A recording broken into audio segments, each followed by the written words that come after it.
নমস্কার, আপনি দেখছেন দৈনিকের খবর। এখন সময় হয়ে গেছে ফটাফট বড় খবরের। তাহলে চলুন জেনে নেওয়া যাক আজকের দেশ ও বিশ্বের নির্বাচিত গুরুত্বপূর্ণ 25টি বড় খবর মাত্র 5 মিনিটে। আর যদি এখনও আপনি আমাদের চ্যানেলটিকে সাবস্ক্রাইব না করে থাকেন তাহলে এখনই সাবস্ক্রাইব করে নিন এবং পাশে থাকা বেল আইকনটি প্রেস করুন যাতে প্রতিদিন এমনই গুরুত্বপূর্ণ খবর সবার আগে আপনি পেয়ে যান। ভারতীয় ক্রিকেটে বড় সিদ্ধান্ত, প্রাক্তন অলরাউন্ডার অজিত আগারকারকে সিনিয়র সিলেকশন কমিটির চেয়ারম্যান পদে বহাল রাখা হয়েছে। বিসিসিআই তার ওপরই ভবিষ্যতের দল গঠনের দায়িত্ব রেখেছে। বহুচর্চিত ন্যাশনাল হেরাল্ড কেস মামলায় আজ দিল্লি হাইকোর্টে শুনানি হবে। ইডি সোনিয়া গান্ধী ও রাহুল গান্ধীর বিরুদ্ধে আবেদন জানিয়েছে। তামিলনাড়ুর বিরুদ্ধনগরে একটি আতশবাজি কারখানায় ভয়াবহ বিস্ফোরণে অন্তত 25 জনের মৃত্যু হয়েছে। আহতের সংখ্যা আরও বেশি বলে আশঙ্কা রয়েছে। জম্মু ও কাশ্মীরের উধামপুরে একটি বাস খাদে পড়ে ভয়াবহ দুর্ঘটনা ঘটে। এতে 15 জনের মৃত্যু ও 20 জন গুরুতরভাবে আহত হয়েছেন। ফ্লাই 91-এর একটি ফ্লাইট খারাপ আবহাওয়ার কারণে 3 ঘন্টারও বেশি আকাশে চক্কর কাটার পর শেষমেশ ব্যাঙ্গালোরেই ডাইভার্ট করা হয়।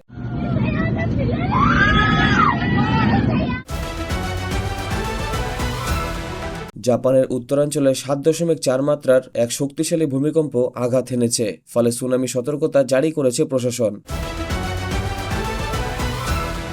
গুজরাটের একটি এনজিও স্বাস্থ্য সাপ্লিমেন্টের উপর কড়া নজরদারির দাবি জানিয়ে সিডিএসইর হস্তক্ষেপ চেয়েছে।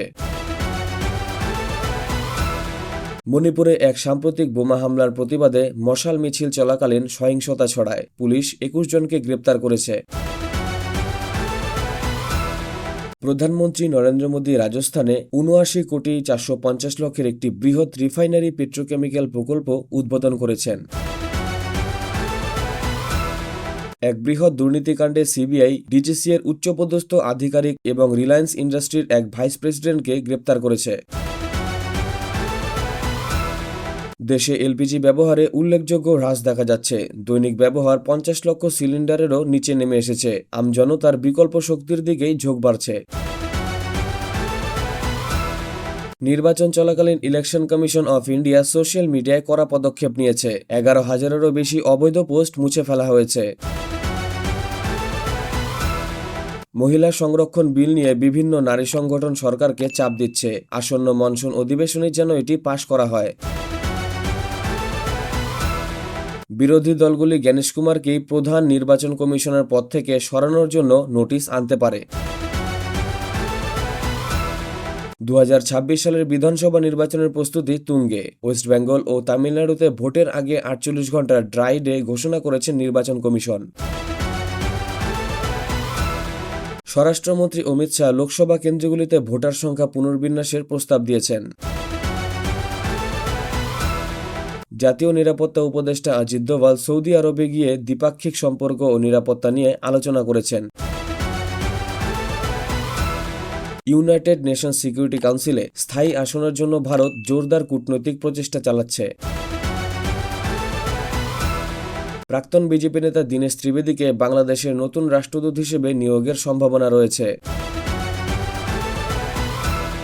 ভারত ও দক্ষিণ কোরিয়ার মধ্যে এক নতুন আর্থিক ফোরাম চালু হয়েছে, যাতে বিনিয়োগ আরও সহজ হয়। রেলমন্ত্রী অশ্বিনী বৈষ্ণব ওড়িশায় 90,000 কোটি টাকার রেল প্রকল্পের ঘোষণা করেছেন।